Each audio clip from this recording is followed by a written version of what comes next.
Nandito pa ako ngayon sa sa Balintawak Market. Dito sa mga nagtitinda ng gulay, sila ate. Tatanungin ko sa kanila kung ano sa English yung gulay. Yung sa Bahay Kubo ate, mga gulay sa Bahay Kubo. Di ba alam niyo yung kanta ng Bahay Kubo?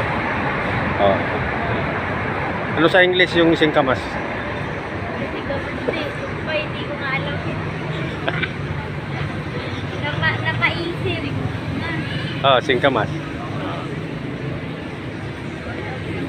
Hindi mo alam. Yung patula, ano sa English?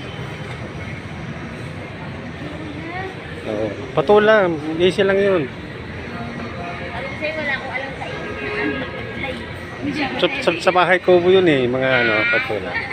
Yung sitaw na lang, mas baka alam nyo. Pag alam nyo sagot, bibigyan ko yung 100 agad. Sitaw. Sitaw? Di ba nanonood lang kayo sa yung nagluluto-luto, mga vlogger sa pagluluto? Nag-alog test na namin. Hindi nga, kasi challenge nga. Pag dapat alam mo sa English yung sitaw. Sitaw. Ay, yung bataw na lang. Oo. Mahirap. Madami. Ay, yung upo. Hindi ko talaga alam. Wala. Sa iba ka na lang. Puro gulay kasi ang tinda nyo, kaya tinanong ko kayo, akala ko alam nyo sa English.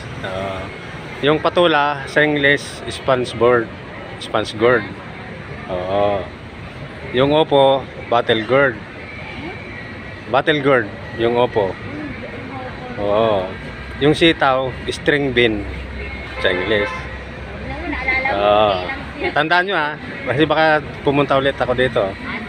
Yung singkamas, jikama sa English. Jikama. Siguro naman yung talong, alam nyo. Bigyan ko yung 100.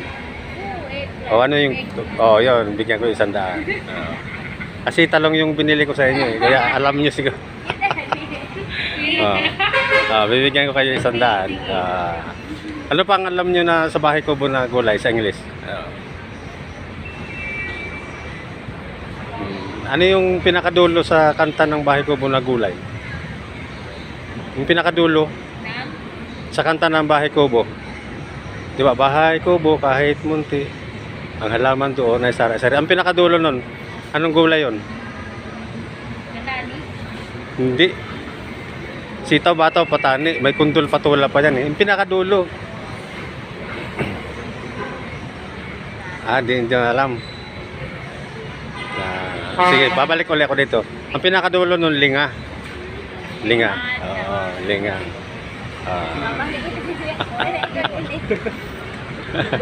Linga ang pinakadulo.